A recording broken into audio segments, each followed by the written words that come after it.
Matsu Music Studio.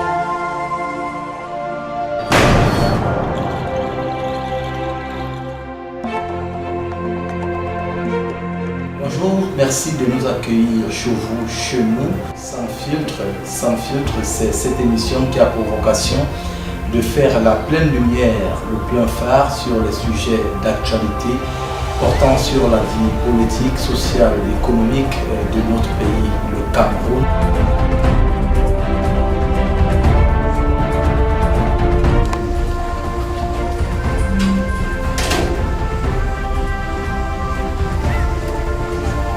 Bonsoir.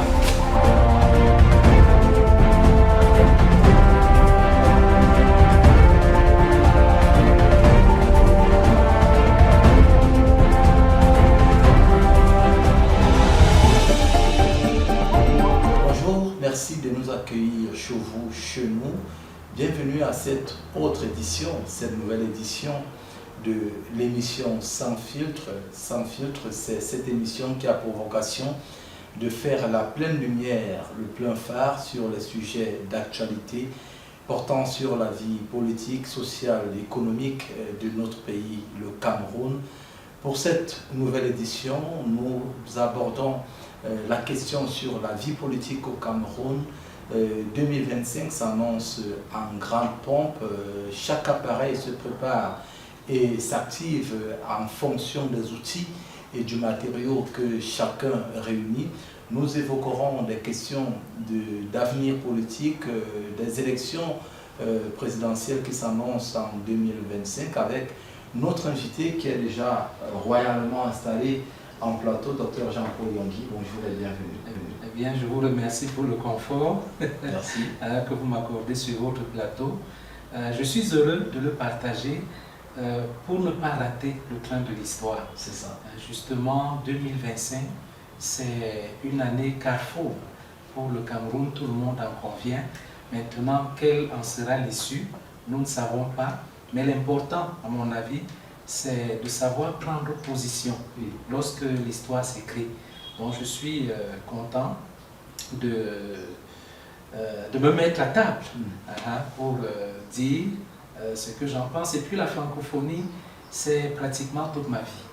Je ne peux pas entrer dans l'espace public sans dire un mot sur ce qui se passe du côté de la francophonie.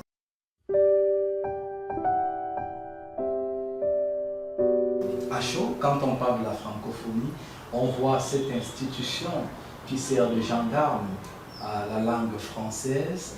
Vous qui êtes de la maison, comment se porte la langue française au Cameroun? La langue française au Cameroun, elle est en ballottage. Nous avons ce que nous appelons le français camerounais. Il y a le camfranglais qui est très prospère, qui a ses partisans, qui ont même une fibre nationaliste, qui voudraient voir le camfranglais devenir, se transformer en camerounien. Camerounien. Un peu comme le Wolof. Oui, un peu comme le français lui-même, qui a été le francien, le françois et qui est devenu aujourd'hui le français, langue nationale de la France, et qui a eu la chance de s'universaliser. Maintenant, le français, si vous me permettez, je voudrais dire quelque chose qui n'est pas très bien compris. Quand vous lisez la Bible, c'est dans l'évangile de Jean, à la croix, il y avait un écrit en grec, en latin et en hébreu, et qui disait « Jésus, roi des Juifs ». Ça veut dire quoi? Le français est issu du latin et il est fortement équipé, ravitaillé par des mots grecs, jusqu'à 10 000. Okay. Donc le français hérite de ces deux langues, le grec et le latin, qui ont été en contact avec le Christ. Moi, je suis croyant, je suis chrétien. Oui. Et qu'est-ce qui s'est passé? Comme ce sont les Romains qui ont crucifié le Christ, le latin a été en quelque sorte châtié. Il est aujourd'hui une langue morte. Mais ce qui est en contact avec Dieu est aussi béni. Et des rejetons ont poussé autour du latin, l'espagnol, le français, l'italien, le portugais, et j'en passe. Et le français, on ne s'en rend pas compte, tire sa force mystique de ce contact indirecte avec le Christ, à travers les langues qui sont, pour le français, des langues ancestrales, en quelque sorte, le grec et le latin. Donc, quand nous parlons du français, c'est une langue de pouvoir, une langue de prestige qui a encore un bel avenir. Et je crois, même si nous devons favoriser une meilleure éclosion du camfranglais, ça ne me dérange pas, encourager la promotion de nos langues autochtones, mais de là à croire que le français va péricliter demain ou après-demain, je ne partage pas cet avis. Et je crois qu'il a un bel avenir au Cameroun et dans le reste de l'Afrique francophone. Même là où la France est rejetée politiquement. Voltaire nous disait, vous le connaissez forcément mieux que moi, le beau pour le crapaud, c'est sa crapaud. Oui.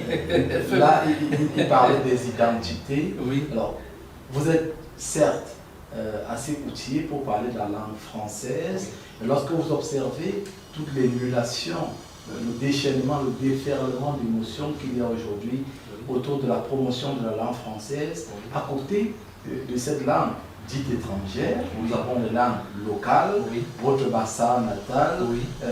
Est-ce que vous n'avez pas peur pour l'avenir des langues locales? J'aurais peur si j'étais sans solution, mais je pense qu'il y a des solutions. Bon, vous savez, nous sommes dans la recherche, nous sommes des enseignants-chercheurs, il y en a qui ne sont que chercheurs, et le monde de la recherche est ainsi fait, il y a des secrets qu'on ne peut pas mettre sur la place publique immédiatement, mais je pense que nos langues, nous pouvons les préserver, et quand nous disons même que nous voulons les préserver, c'est comme si elles étaient en voie de disparition. Donc je crois que nous avons les moyens, ce sont des langues vivantes déjà, elles ne sont pas... Elles sont parlées, ce sont des langues vivantes, donc ça c'est une force, et de deux, nous allons favoriser une dynamique de promotion de ces langues qui fera, cette dynamique qui fera que dans un avenir à moyen terme, nous pourrons les relever, leur donner le regain de vitalité, d'énergie dont elles ont besoin. Pourquoi on parle de langue maternelle et pas de langue paternelle? Oui, c'est un peu curieux, mais lorsqu'on observe la transmission des langues, on se rend compte quand même qu'elle est plus aisée entre la maman et les enfants qu'entre le père et les enfants.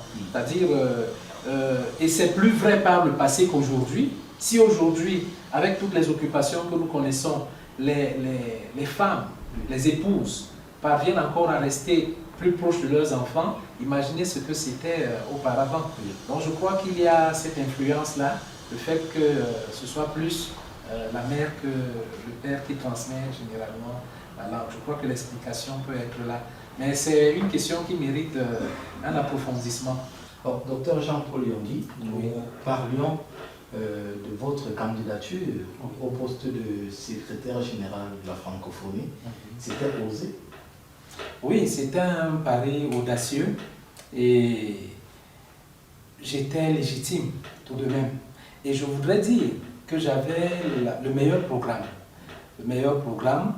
La candidate rwandaise n'avait pas proposé un programme. Elle était soutenue par la France. Et c'est après son élection qu'elle a parlé d'une francophonie au summum des opportunités. Et plus tard, elle l'a développée en parlant de francophonie de l'avenir. Et pour ce qui est de Michael Jean, qui était venu avec le leitmotiv de la francophonie des solutions, elle n'avait pas innové et elle comptait certainement sur ce qu'on appelle la programmation. La programmation de la francophonie, elle est quadriennale, donc sur 4 ans, c'est ça. Et la personne donc, qui avait de nouvelles propositions, c'était la modeste personne. Bon, il s'est malheureusement avéré que nous nous sommes alignés, c'est-à-dire la diplomatie camerounaise, sur les instructions du président de la République. Nous nous sommes alignés sur la position française. Et même que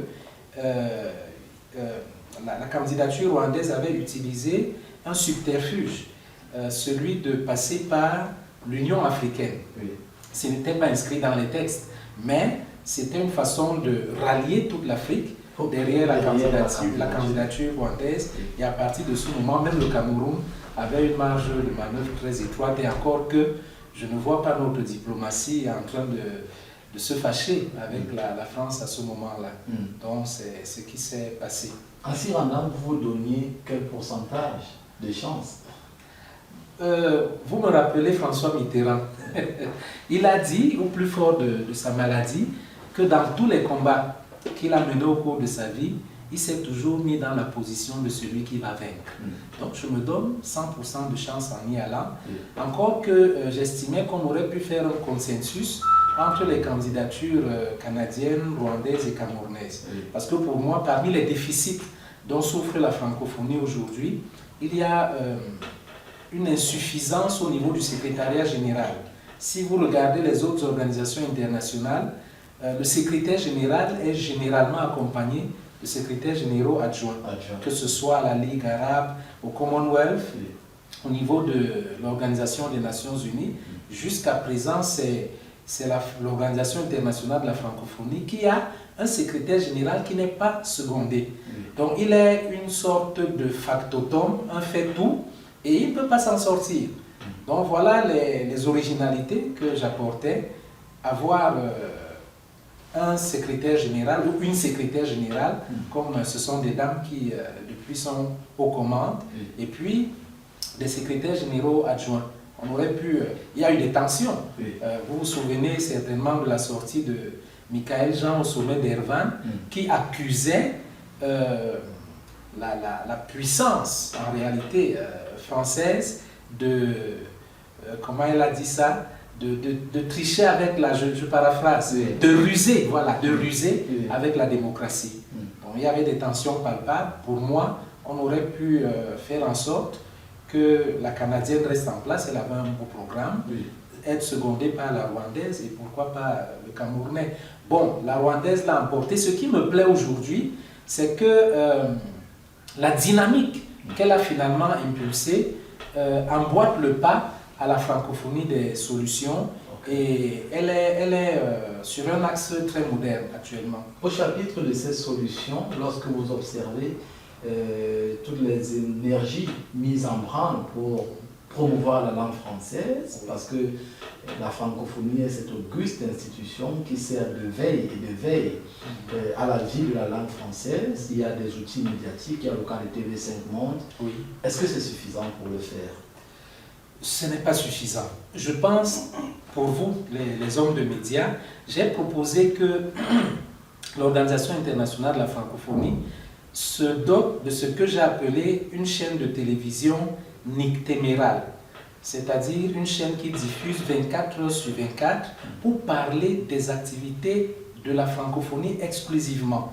Si on ne vous dit pas que TV5 Monde est l'opérateur de la francophonie, vous ne pouvez pas vous en rendre compte. On a l'impression que c'est une excroissance de la France, alors que c'est réellement un opérateur de la francophonie. Maintenant, TV5 Monde, en même temps, a elle-même, n'a pas seulement les caractéristiques, mais est une chaîne généraliste qui brasse beaucoup de domaines. Et nous manquons donc d'une chaîne de télévision qui, 24 heures sur 24, rend compte des activités de l'OIF. Et l'OIF, de la francophonie, dans tout son réseau institutionnel. Vous avez, par exemple, l'IFEF, l'Institut de la francophonie pour l'éducation et la formation. L'AUF. Il y a l'AUF, l'Agence universitaire de la francophonie. Bon, vous avez d'autres organismes, ils sont nombreux, hein, de ce réseau institutionnel qui ont besoin d'un peu de lumière. Voilà. Mais il y a des événements, peut-être des micro-événements ou des macro-événements qui se déroulent dans la francophonie sans que les citoyens francophones, pour lesquels tous ces diplomates et tout ce personnel s'affaire, sans que ces citoyens soient au courant de ce qui se passe. Je crois que ça ne nous rend pas du tout service. Au Vietnam, au Cambodge, ici en Afrique, au Maroc, un peu partout, nous avons besoin de savoir, j'exagérerai même, minute by minute. Je me souviens de Ted Turner, un ancien directeur de CNN, qui disait l'information, ce n'est pas à chaque heure, mais c'est toutes les minutes. Et la CRTV de le dire, l'info n'attend pas. Voilà, effectivement. Le volet instantanéité de l'information est vital. Il est vital. Alors, parlant d'accompagnement, nous allons revenir sur ce mot. Il faut dire que votre candidature n'était qu'un premier essai. Il aurait fallu que l'État du Cameroun valide d'abord votre candidature avant d'être reconnu comme candidat officiel du Cameroun pour le siège de secrétaire général de la francophonie. Alors, le fait pour le Cameroun d'avoir, on va le dire comme ça, boudé votre candidature, vous êtes senti frustré, ça vous a rappelé de vieux souvenirs, notamment votre participation comme champion d'orthographe aux Nations Unies, votre voyage qui n'avait pas été un long fleuve tranquille selon certaines indiscrétions. Oui, ça laisse toujours un arrière-goût d'amertume et je voudrais dire, je ne suis pas la première victime. Nous avons eu Khalid Beyala qui a voulu challenger Abdou Diouf à une certaine époque et qui, elle non plus, n'a pas bénéficié de l'accompagnement du gouvernement camerounais et jusqu'à ce jour, il y a des relents d'amertume qui se ressentent dans certaines de ses publications. Je crois que ça fait moins d'un an qu'elle a évoqué ce lâchage de la part de la diplomatie camerounaise. Et en ce qui me concerne, oui, ça a réveillé un mauvais souvenir. Et je crois que c'est le début de mes déboires avec le gouvernement camerounais. Vous aviez 18 ans? J'avais 18 ans. À cette époque-là? 18 ans. Je dois représenter le Cameroun à la super finale mondiale des championnats du monde d'orthographe. Et c'était appelé super finale mondiale parce qu'on avait rappelé les anciens champions du monde. Eh bien, il y avait un règlement du concours qui demandait que dans les pays en difficulté, nous sollicitions l'aide de nos gouvernements. Et le Cameroun était un pays en difficulté. Par pays en difficulté, on entendait un pays en guerre ou alors un pays qui baigne dans la crise économique. Et je fais cette sollicitation. Et à cette époque, le Cameroun était PPT, pays pauvre, très jeune. Oui, c'était un peu avant, mais en réalité, bon, nous étions déjà... dans cet engrenage. Oui, c'est ça. Oui. Nous étions déjà fortement en difficulté, dans ce marasme. Oui. C'est le mot que je cherchais. Et je m'en ouvre au service français qui contacte la CRTV. Voilà. Il y avait une dame qui s'appelait Geneviève Berthaud qui contacte, comment elle s'appelait, Agnès Dombet.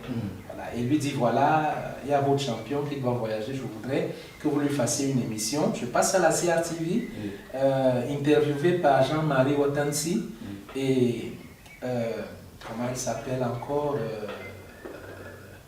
elle a présenté le journal pendant longtemps, Anne-Marc Voton. Très bien. Et après cette interview, nous nous présentons à ce qu'on appelait à l'époque le ministère de l'Information et de la Culture, dont le ministre était Augustin Conchou. L'actuel ministère de la Communication. Oui, c'est ça, l'actuel, disons partiellement. Partiellement, voilà. Donc, Augustin Conchou Komeni était le ministre. Et je tiens à le dire, parce que quand on cite les contemporains, il faut dire exactement ce qu'ils ont fait. Alors, le ministre a accordé qu'on me donne 100 000 francs. Et je l'en remercie. Ce ne sont pas des millions, je l'en remercie. Je le reconnais. Oui, c'était avant la dévaluation. Donc, les 100 000 francs CFA équivalent aujourd'hui à 200 000 francs après dévaluation. Donc, il donne son accord. En fait, il avait discuté avec mon papa parce que moi j'étais lycéen et c'est mon papa qui est allé faire la démarche après mon passage à la télévision. Et j'ai bien vu le papier, il a marqué accord.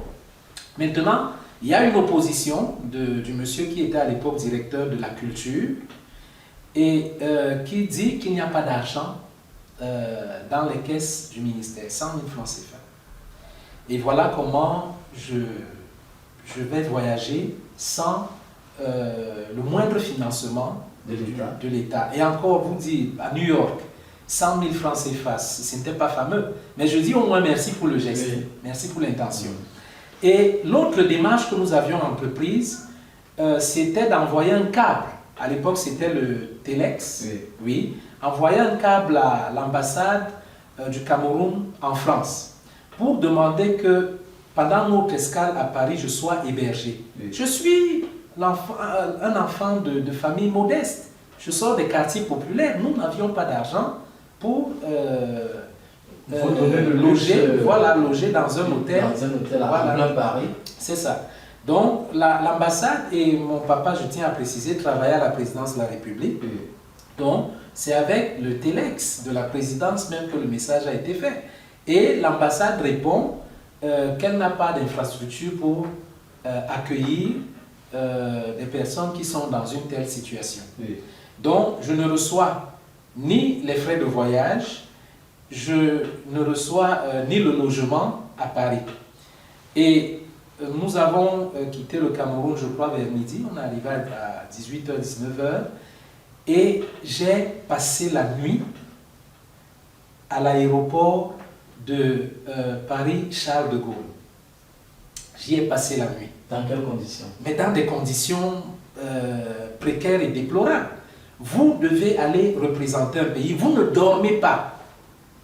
Je vais pour une compétition cérébrale.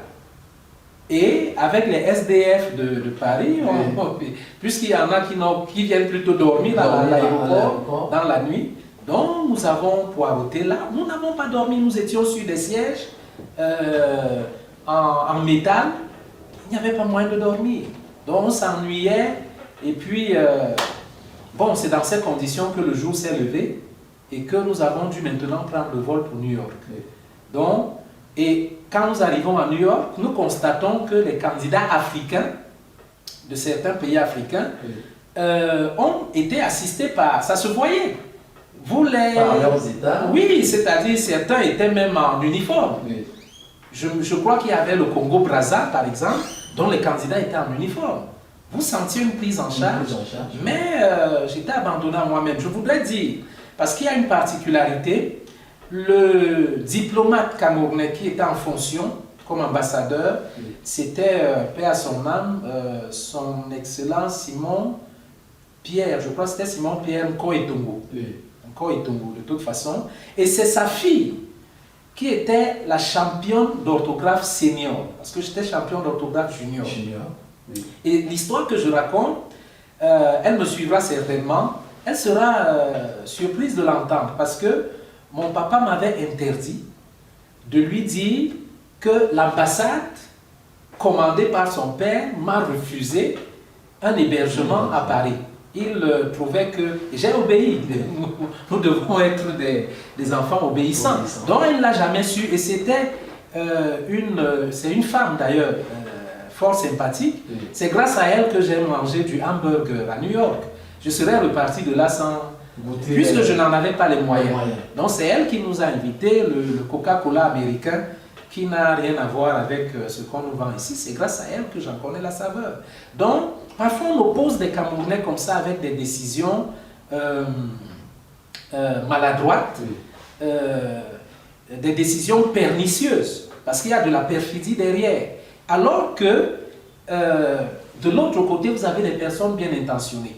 Je peux même parier, oui, que l'ambassadeur n'a jamais été au courant de cette affaire. Puisque c'est sa fille qui était la championne senior, et je vais le dire, c'est pour l'honneur. Il connaissait assez mieux l'organisation. De quoi il s'agissait. Il ne peut pas refuser aux coéquipiers de sa fille un hébergement à Paris. Et c'est comme ça qu'au sein de l'appareil d'État, nous avons des personnes qui prennent des décisions, qui mettent les gens en conflit, et on s'attaque à la personne qui occupe le poste le plus élevé. Et plusieurs en sont victimes. Quand ce n'est pas le chef de l'État, ça peut être un chef de département ministériel, etc. Et je voudrais donc dire, pour l'honneur du Cameroun, que Chantal Nkoetongo a été la meilleure candidate de toute l'Afrique. Je dis bien de toute l'Afrique. Elle avait obtenu un prix qu'on appelait prix pays-champ de la coopération, pour reconnaître que le Cameroun a un statut particulier et nous sommes intelligents. Ça, il faut le dire. Même comme cette intelligence est très mal orientée de nos jours. Voilà, elle est très mal. Donc, elle a eu ce prix, c'était la meilleure candidate de toute l'Afrique. Voilà. Donc, je tenais à le faire savoir. Et c'est à partir de ce moment que je commence à me rendre compte qu'on peut être abandonné par les pouvoirs publics, quelles que soient les performances. Et la presse m'a toujours accompagné. J'estime qu'elle a toujours fait son devoir. Oui. Mais maintenant, ce sont les décideurs assis dans les bureaux, comment je peux les appeler, peut-être les monstres froids de la bureaucratie, qui nous mènent la vie dure. Et puis, lorsque vous revenez sur ces différents clichés, ce n'est pas une fixation, vous n'êtes pas un cas isolé, parce que vous avez également les sportifs de haut niveau qui ont connu les mêmes misères. Exactement. Vous avez vu certains joueurs de nos équipes dormir presque à la belle étoile. Il faut le vivre pour comprendre. Est-ce que lorsque vous revivez tout ça, vous avez l'impression qu'il y a comme une détestation de l'intelligence au Cameroun? Ça, c'est malheureusement, nous en sommes là. Vous avez l'impression qu'on vous en veut d'être doté d'une intelligence supérieure. Je prends le cas du recrutement des 25 000, parce qu'il y a des gens qui peuvent se demander comment il se fait que jusqu'à ce jour, je sois un sans-emploi. Quand je dis sans-emploi, c'est au sens d'une immatriculation dans la fonction publique. Oui. Lorsque je vais déposer mon dossier, voilà encore une très bonne décision prise par le président de la République, donc donné, parce qu'on lui a dit que ça ne va pas, il dit ok, recrutement spécial de 25 000 jeunes. Le jour où je pars déposer mes dossiers, la femme qui a vu mes diplômes, mes parchemins des championnats du monde d'orthographe, elle a hurlé. Elle s'est écriée. Elle dit, mais monsieur, pourquoi vous n'allez pas vers les organismes de la francophonie? Bon, je n'ai pas voulu entrer dans les commentaires parce qu'elle ne sait pas comment notre francophonie est organisée. Et je vais vous dire, au bout du compte, je ne suis pas retenu. C'est-à-dire, au moment du dépôt, la dame chargée de la réception des dossiers se rend compte qu'elle a en face d'elle un génie, quelqu'un qui est d'une autre trame, intellectuellement parlant. Mais qu'est-ce qui peut expliquer après que mon dossier se retrouve à la poubelle? Et à l'époque, j'avais fait des revendications. Il y en a qui ont estimé que c'était intempestif. Bon, et puis j'étais très occupé puisque je ne me suis jamais tourné les pouces. Je travaillais à l'époque dans le privé.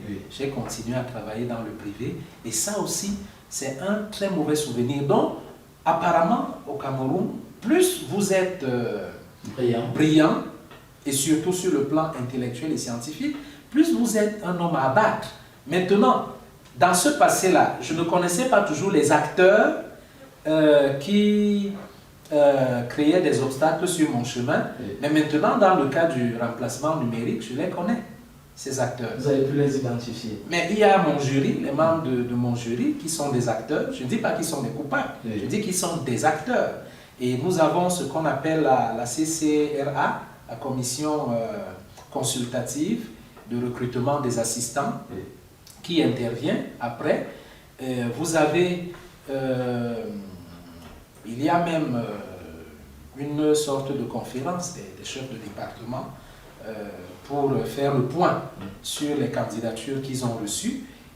Il y a le décanat, le doyen de la faculté qui a quelque chose à dire, et à la fin, il y a l'arbitrage du recteur. Donc, aujourd'hui, ce ne sont pas des êtres désincarnés, parce que beaucoup se cachent derrière, dans l'anonymat de l'administration, de ce grand appareil complexe, pour faire des choses, ils ne sont pas identifiés. Mais dans ce cas, je sais qu'ils sont les acteurs, et à la fin, nous ferons tous le point. Je dis, pour moi, les résultats ne sont pas encore publiés.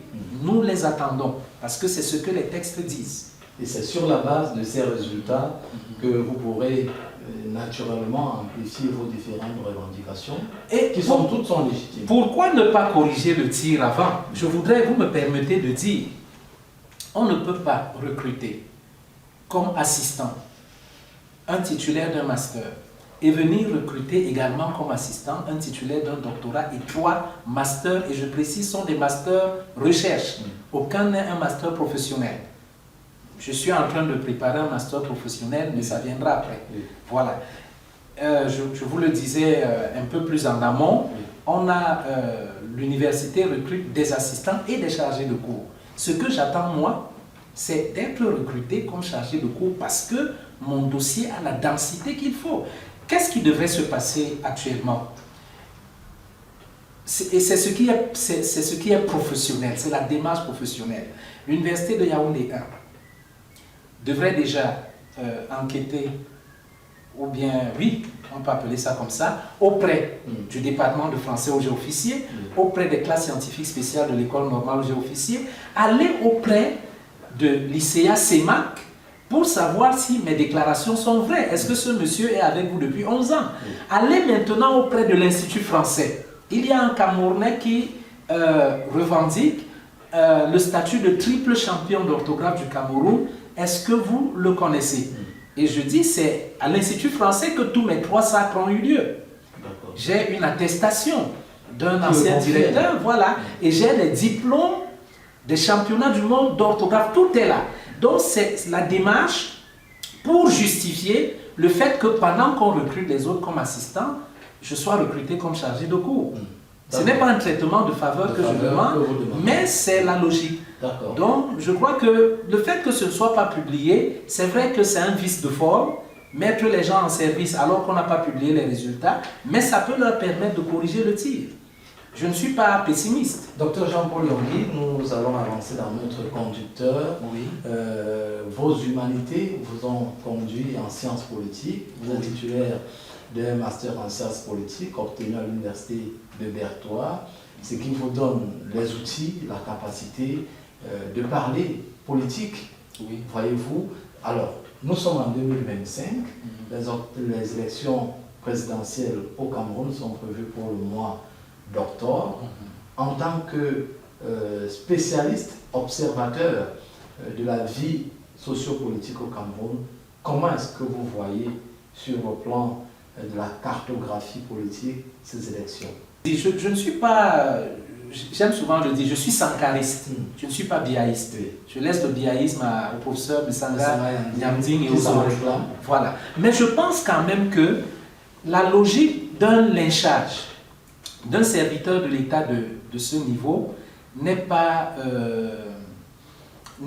saine, elle n'est pas recommandable.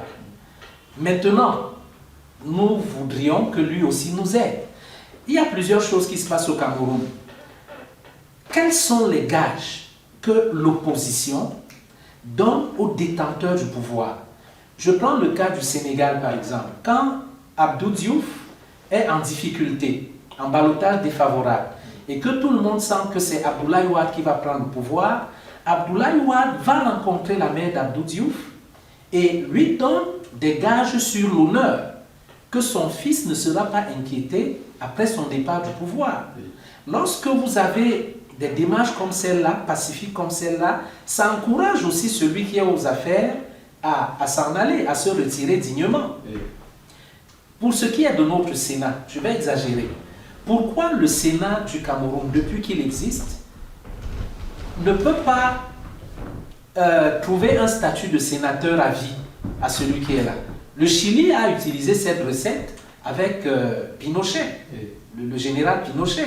Et Pinochet a été protégé, même comme il a connu des déboires judiciaires après. Mais après son départ du pouvoir... Ça, c'est pour les raisons d'immunité? Oui, justement. Pourquoi je le dis? Lorsque vous êtes aux affaires, mettons-nous à la place de celui qui est là. Lorsque vous êtes aux affaires et qu'on vous promet la potence tous les jours, mais est-ce que vous allez partir? Vous allez préférer rendre l'âme au pouvoir pour ne jamais connaître. Encore que quelqu'un qui a 42 ans de pouvoir a vu la descente aux enfers de beaucoup de ses pairs, de beaucoup de ses homologues. Donc je ne suis pas pour la confiscation du pouvoir, mais je dis qu'il y a des efforts à faire du côté de l'opposition. Je n'ai jamais, je ne sais pas, mais dans mon souvenir, vu les opposants camerounais prendre des engagements forts pour dire à celui qui est là, bon, en cas d'alternance, Voilà ce que nous vous garantissons. Parlant d'alternance, est-ce que vous pensez que l'alternance serait l'alternance au sommet de l'État serait la meilleure alternative pour le Cameroun? La question qui se pose, c'est avec qui? Nous avons une opposition que j'estime personnellement moribonde. Nous aimons les héros. Et même si ce n'est pas une question d'héroïsme, nous aimons des leaders charismatiques et qui ont une proposition pour le Cameroun nouveau. Je pose encore un autre problème. Nous sommes 65 ans après notre indépendance aujourd'hui. Nous n'avons pas encore eu de président anglophone.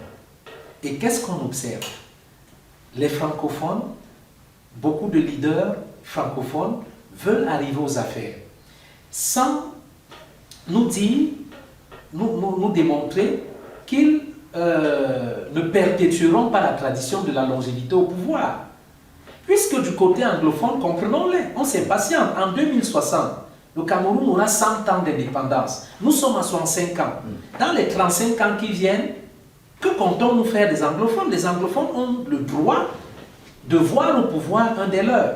Je crois que ce sont des préalables comme cela que nous devons régler aujourd'hui pour regarder l'avenir avec optimisme. Mais lorsqu'on regarde la scène politique camerounaise, du côté de la francophonie nationale, on ressent une sorte de refus en sourdine de permettre à la partie anglophone de produire un président de la République dont des mécanismes devraient être mis sur pied.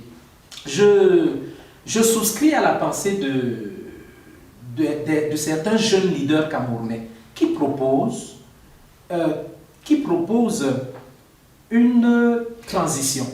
On appelle ça en sciences politiques la transitologie. Oui. Donc cette période de flottement, voilà, où on passe d'un système à un autre. Et je crois que le président de la République, de son côté aussi, ne devrait pas rester hermétique, devrait être à l'écoute de cette proposition.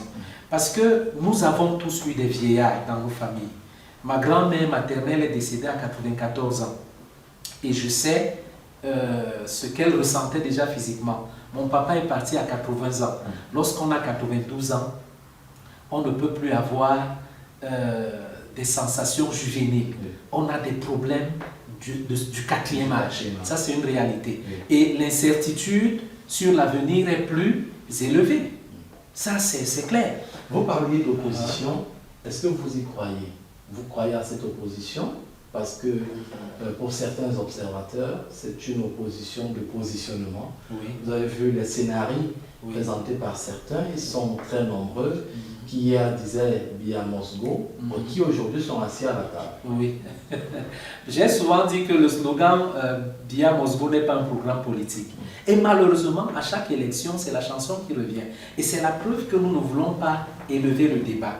Ce que nous attendons de notre opposition, ce que nous avons même toujours attendu d'elle, c'est qu'elle soit une opposition constructive. Excusez-moi, malgré ses 92 ans, pour moi, l'homme qui est en avance sur le plan thématique, c'est celui qui est aux affaires. Je vous prends deux petits exemples. Lors de, je crois c'est en fin 2022, il va aux États-Unis, c'est lui qui prononce un discours sur le programme spatial en Afrique. Et il revient de là, je n'ai jamais entendu un leader de l'opposition camerounaise se prononcer là-dessus. L'activité spatiale, l'industrie spatiale en Afrique, mais c'est un événement, c'est quelque chose qui dépasse l'entendement. Nous avons aujourd'hui, je crois, 25 pays africains qui se sont déjà dotés d'une agence spatiale. Le Cameroun doit le faire. Mais qu'est-ce qui s'est passé? J'ai lu dans les journaux, je ne sais plus si c'était Mutation le jour, qui expliquait qu'un budget de 2 milliards, une somme de 2 milliards a été dégagée pour une étude de faisabilité. Et qu'est-ce qui s'est passé? Cet argent est porté disparu.